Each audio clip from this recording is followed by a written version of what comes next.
What's going on there, YouTube, and welcome back to another comic book video. We are going to jump back into our coverage over Secret Invasion. And remember, this is the original Secret Invasion from 2008. But either way, this was the event where basically you had the Skrulls secretly taking over the Earth by replacing people left and right and pretending to be those people they had replaced. Of course, the heroes and regular day people had no idea this was happening, but now more and more heroes are finding out about this and wondering who else could have been replaced. Now, we are still in the prelude. We have not even reached the main series yet, but we are getting very close to reaching it. But Marvel took their time leading up to this story and wanted to make sure it was a good one. Now, today's video is going to be a crossover between She-Hulk and X-Factor. And I know this is a crazy crossover between these two books, but they both were, I want to say, being written by Peter David. And it was a way for him to add his stuff into the event, even though what he is adding in is not really important for the overall event, but still good to have for our playlist. Now remember, when it comes to X-Factor at this point in Marvel Comics, they were a group of characters who basically did detective work. Now they were working out of a town known as Mutant Town. But when Mutant Town got completely wrecked, of course the team had to relocate to Detroit. Now, this team is actually being led by a character known as Jamie Madrox. Now, of course, he's the guy who has the ability to clone himself to make more of himself. Now, with that being said, though, we actually do pick up with Darwin and also Longshot. Now, Darwin is actually a mutant. And what I mean by that is, when it comes to Darwin, he has the ability to adapt to different things. So like whatever happens to him, his body basically adapts to those situations as a way to kind of help him survive so that he will not die. But Longshot is not a mutant. Well, he is a mutant, but honestly not a mutant. It's kind of weird because basically Longshot is the clone of a character known as Shatterstar, even though Shatterstar is actually the son of Longshot.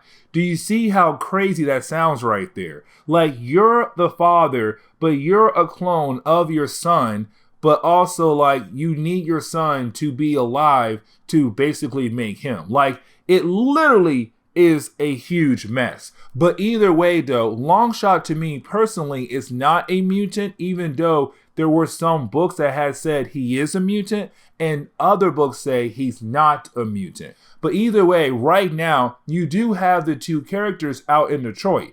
And this is Longshot wanting to see if his powers still work. Because right now, he's causing some trouble in Detroit. Where, of course, you have some gangsters that want to beat him and Darwin up. Now, Longshot powers are kind of like your usual abilities where he has super speed, super strength, the superhuman abilities. But his own personal ability, and not really personal because another character has it as well, is that he kind of has good luck powers in a way. And so, of course, when he does get into fights, he has good luck on his side. But he tells us right off the bat that basically his powers are not working correctly. Like sometimes he does have good luck, other times he doesn't. But that is the moment where we basically do pick up with the home office of X-Factor. Of course, it's where a lot of their clients go to when they want X-Factor to work a particular case. Now, with that being said, we actually do pick up with Jamie Madrox and also Siren. Now, Siren is the daughter of another X-Men character known as Banshee. And matter of fact, her powers are very similar to her father. But either way though, right now, you have the two characters having a meeting with a guy known as Mr. Munoz. Now, Mr. Munoz is actually looking for his son. Oh, by the way, Darwin and Longshot are not part of the X-Factor team, but they are very important for this storyline. Now, with that being said though, You have Mr. Munoz coming to Siren and Jamie, basically asking for help to find his son, that his son has gone missing. And basically he had went to different private investigators hoping that they'll be able to find his son. And of course, they were unable to find his son. But of course, the reason why he came to X Factor is because they're mutants and they could basically find other mutants because Mr. Munoz's son is a mutant. And so it's him hoping that basically Jamie and Siren and the rest of X Factor will be able to find his son. Now, outside the home office of X Factor, we do see a truck that's kind of listening in to the conversation that Siren and Jamie is having with Mr. Munoz, which of course tells us that their office has been basically bugged. But either way, right now in this truck is Valerie Cooper. Now, Valerie Cooper has been around for a very long time in X-Men comics. But right now, currently, she works for the organization known as One. And One was basically an organization that was made by the president after House of M. See, after House of M, basically you had a lot of mutants lose their powers. To the point you only had, I want to say, a couple hundreds of mutants left with their powers. And so the president wanted to make sure that he had information on every single mutant left on the planet Earth, but to also make sure they could be in all one location or only a set few locations across the world. Now, of course, Valerie Cooper is kind of keeping an eye out on X Factor because X Factor is a group of mutants. Now, and also Valerie Cooper, while she's listening into the conversation that Jamie and Siren are having with Mr. Munoz, she wants to know who his son could possibly be. And when she does pull up a photo, she knows that person. She's kind of like, oh my God, I know who this guy is. But of course, she does not tell us. But we can see the picture and it does look like Darwin.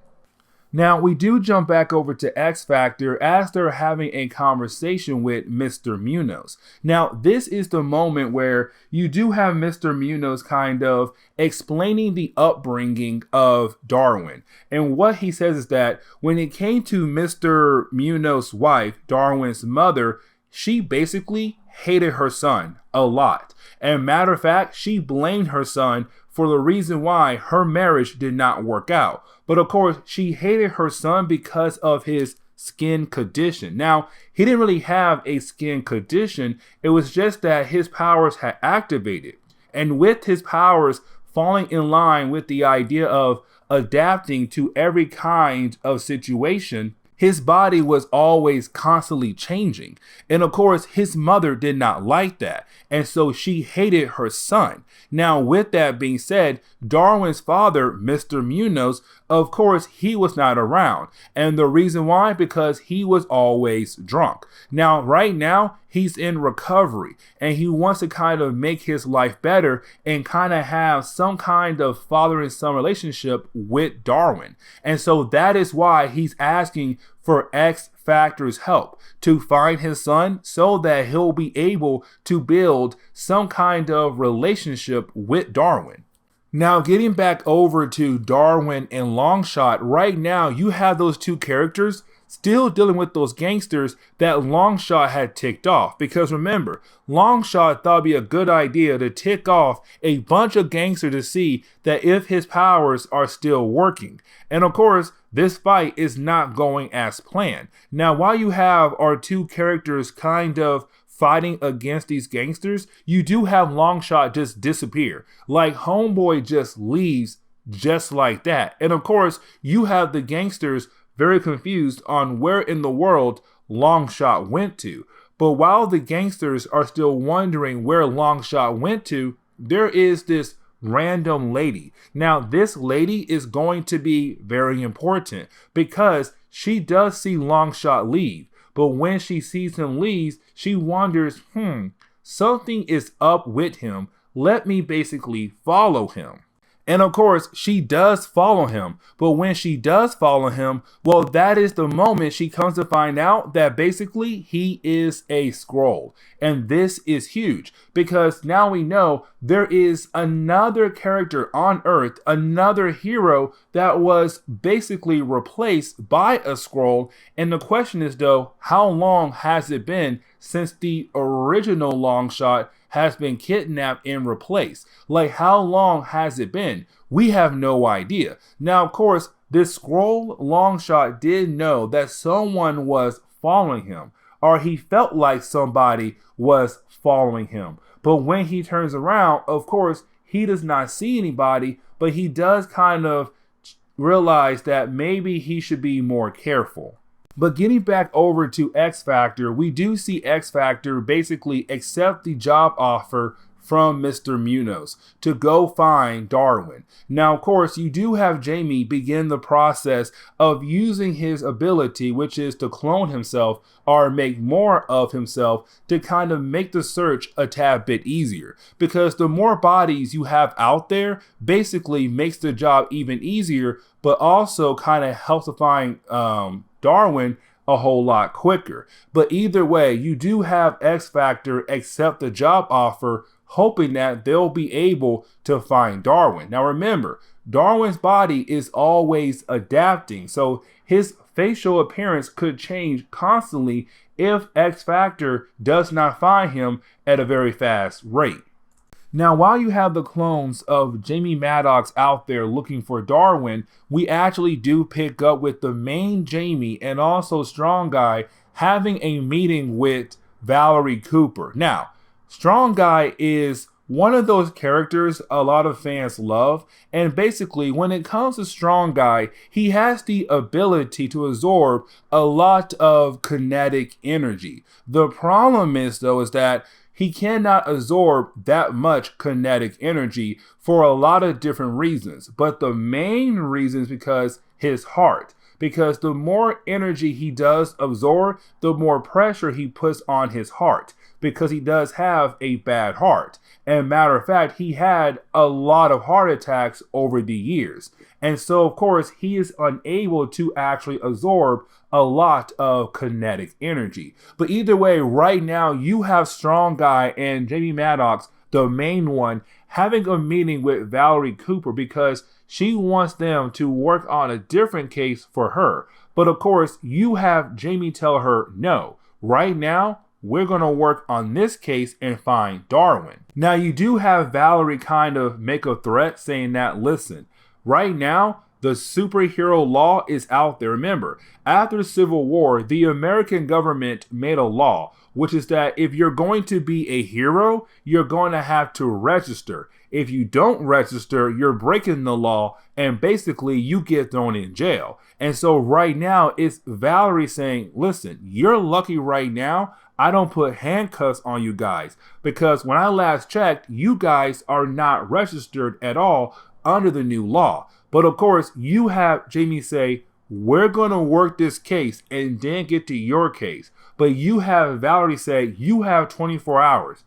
24 hours, if you're not done with this case right here, basically my case comes first. If you tell me no, I'm going to lock you up.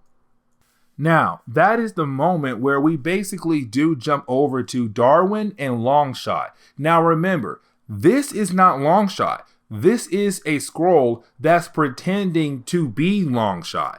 But either way, though, you do have Darwin kind of upset with Longshot because this fake Longshot did leave Darwin behind to fight against those gangsters earlier. But either way, though, you do have the two characters talking to one another. But while they're talking to one another, well, that is the moment you have Darwin say, hey, that girl right there has been following you around. And matter of fact, when we fought those gangsters earlier, I saw her. And of course, when Longshot turns around and sees the girl, he freaks out because this fake Longshot knows something about her. And so, of course, you have this Longshot just run away. And of course, this girl, she does follow him. And of course, that means that she wants him for something. Now, while our mysterious lady is trying to chase down Longshot, of course, she does contact somebody and tell that person, hey, listen, he spotted me,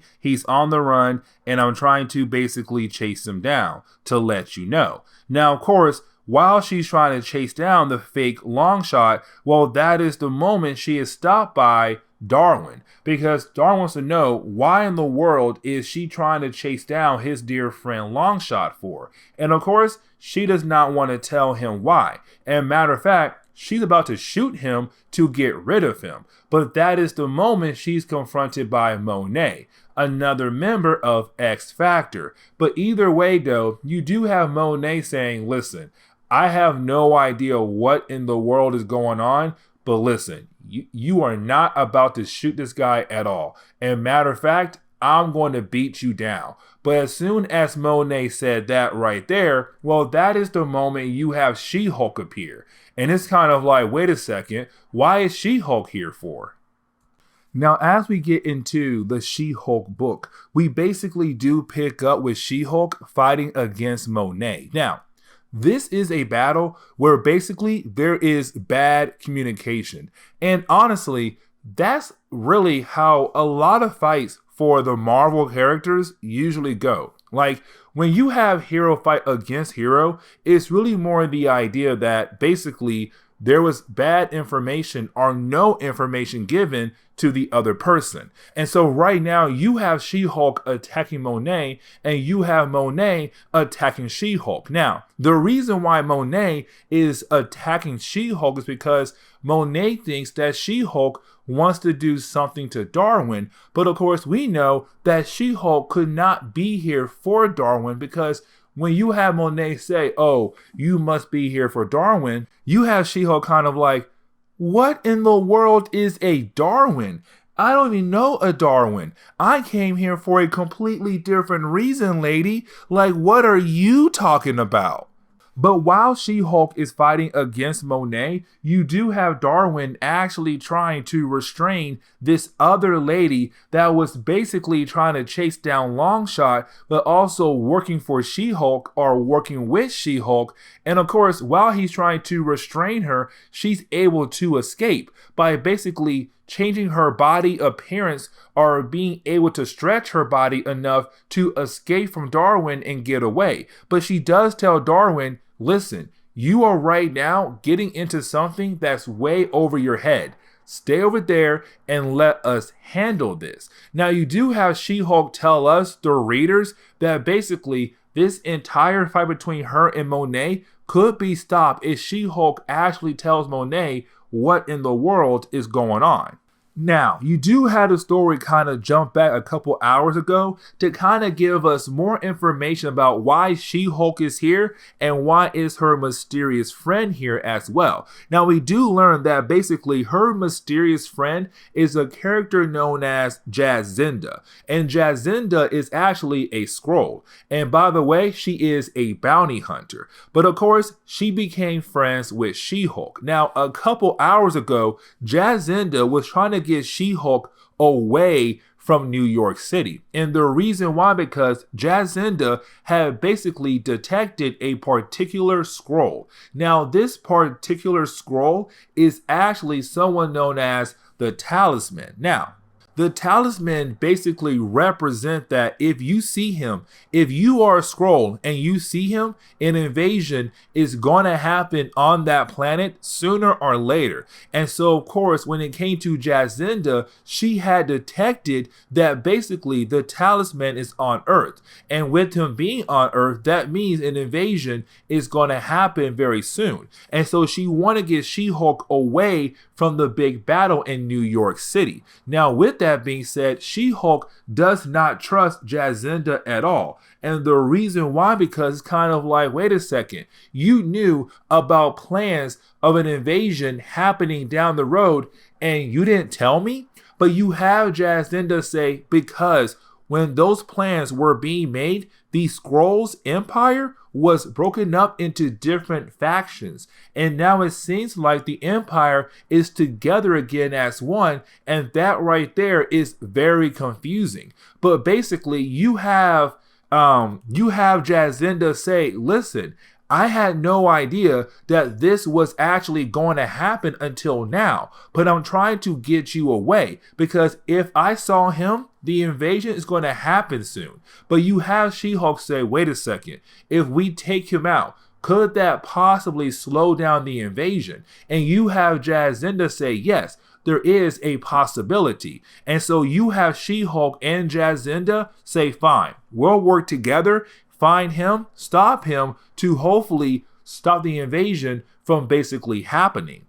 Now, of course, we do jump back over to the present day, where you do have She-Hulk continuing to fight against Monet. Now, this battle does go back and forth for a few more pages, and honestly, it is a good fight to see, but once She-Hulk is able to kind of temporarily defeat Monet, and you have She-Hulk thinking that she had won the battle, well, that is the moment you have She-Hulk be confronted by Strong Guy. And remember, Strong Guy has the ability to absorb a lot of kinetic energy, but when he does, he gets stronger. Now, of course, he can't absorb that much, but of course, when he does, he could be a very strong opponent because he does get the super strength. And so he does use the kinetic energy that he was able to absorb to kind of go toe-to-toe with She-Hulk. And so now it's Strong Guy fighting against She-Hulk. Now, you do have Jacinda kind of give us more information about the talisman. And what she basically tells us is this right here. When it comes to the talisman, basically he does represent an invasion coming soon. But he also represents that the gods that belong to the race of the Skrulls had basically gave their blessing to the Skrulls to complete an invasion, to complete a conquering of a planet. And so when the Skrulls usually see a talisman like this guy right here, it means, oh my God, the gods have gave their blessing, which means we can go ahead and conquer this planet. And so right now, he does represent the idea that the gods have gave the Skrulls their blessing to conquer the earth. Now, of course, with us getting back into the present day, we actually do pick up with Jacinda about to go ahead and kill off Longshot, who she knows is a Skrull. And of course, she does shoot him in the leg as a way to kind of slow him down. But right when she's about to go ahead and give off the finishing blow, well, that is the moment you have Darwin step in. But when he does step in, you do have Darwin say, listen, I have no idea why you're trying to hurt my friend, but please stop. But then you have Jacinda tell Darwin, you have no idea that this guy right here is not your friend, that this is basically a Skrull. And of course, Darwin does not believe her, but she shows him proof that she would know who a Skrull is by turning herself into her Skrull form. Now, of course, when she does try to shoot Darwin, his powers once again activate, where of course it adapts to the idea that he needs to survive something. And of course, when she shot him, his body changed, and of course the bullet ricocheted and hit her, or the blast ricocheted and hit her. Blast, bullet, either one, who cares? She got hit.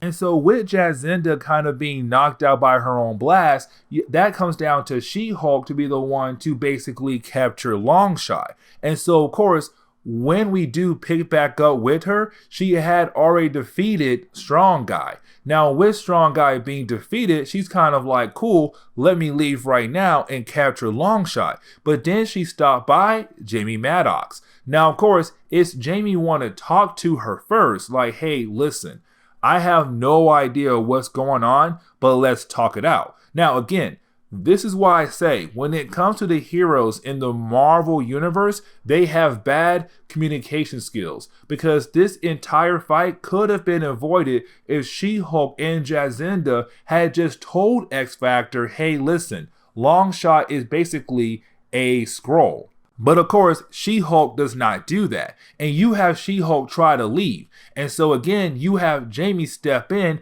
He makes more clones of himself to basically just all of them jumping on She-Hulk to basically slow her down or to hopefully defeat her. Now you do have Monet being able to catch up with Longshot and Darwin. But when Monet does that, of course, you do have Darwin tell Monet, hey, listen, that girl earlier said Longshot hears a scroll, but there's no way he is a scroll. And so you do have Monet try to read the mind of Longshot to see if he is a scroll. Now, here's the thing about the scrolls. They made sure that this invasion cannot fall apart so easily. And so the heroes are unable to detect when somebody is a scroll. That means Wolverine powers, when it comes to him being able to smell somebody, he cannot tell if it is a scroll or a regular person. And when it comes to a psychic, when they read a person's mind, they cannot tell if it is a scroll or a regular person. And so when Monet reads the mind of Longshot, she's kind of like, oh yeah, it's Longshot. He's not a scroll. He is a good guy. And you have Darwin say, yeah, I know he's a good guy. Because if he was not a good guy, basically my powers would adapt my skin, my body, to basically survive a fight against him. But when you have Darwin grab the hands of Longshot or the arms of Longshot, that is the moment you have Darwin's powers once again activate. And of course, it does change his body appearance to kind of help him survive against Longshot, which of course tells Monet and Darwin Longshot is a scroll. It is the talisman, the person that Jacinda and She-Hulk are here to capture. Now that is the moment where we basically do pick up with Mr. Munoz right now with the rest of the X Factor team. So Siren and also Richter. Now with that being said though, right now it's Mr. Munoz learning more about his son and realizing that his son is a mutant and how his mutant ability works. And of course, he's kind of wishing that he was a better father. Now, you do have Richter say, listen, you're not a bad father. Like, you were around for your son. Like, yes, you were a drunk. Yes, you were an arms dealer. But there was a time you were around, and here you are now trying to reconnect with your son. Like, you are still a good father to my eyes. And so, of course, it's Mr. Munoz having hope that he'll be able to have that bond with his son. But getting back over to She-Hulk, who was fighting against Jamie Madrox, you do have She-Hulk being able to actually defeat all his different clones. Now, right after she does that, this is the moment where you basically do have She-Hulk finally communicate with the X Factor team. And she says, listen, you're in my way. We're trying to help you guys. We're trying to deal with a huge problem. And basically, it's She-Hulk saying, listen, you have no idea that you have a scroll on your team. And that scroll is basically Longshot. So get out of the way so that I'll be able to actually stop him. And of course, when she tells him that, hey, you have a scroll on your team, they're kind of like, wait, you're here because there is a possibility that we have a scroll on our team? Like, that's pretty huge. Maybe we should help out. Now that is the moment where we actually do pick up with Darwin and the talisman. Now right now you have Darwin having a hard time actually accepting the idea that basically the person that he was hanging out with was never Longshot. That in reality, the person that he was hanging out with is actually a scroll. It's the talisman. Now, you do have the talisman actually try to recruit Darwin. You have the talisman say, listen, I feel like humans and scrolls, there's no huge difference between us. But I feel like, Darwin, that you should join our side. Now, the reason why you have the talisman trying to recruit Darwin is because of Darwin's ability, the ability to adapt to any kind of situation. Because if the scrolls are able to take that DNA and basically apply it to their own. And of course, then the scrolls would have the ability to adapt to any kind of situation. The Scroll Empire would be unbeatable. And so right now, it's really the Talisman trying to recruit Darwin for that reason, to have him on his side, but to also take his mutant ability and apply it to the Scroll race. Now, really, you do have the story kind of wrap up very quickly. And what I mean by that is the rest of this chapter is literally just X-Factor, Jazina, and also She-Hulk fighting against the Talisman. And while they're fighting against the Talisman, he does kind of give them a run for their money. Because you have to remember, when it comes to the Talisman, he does have the blessing of the gods. And when the scrolls usually see him, it's kind of like the gods have gave their blessing to the scrolls to conquer an earth. And so he has been empowered by the gods, quote unquote. And so, of course, he is a very strong opponent. But of course, he's not strong enough to stop one particular character.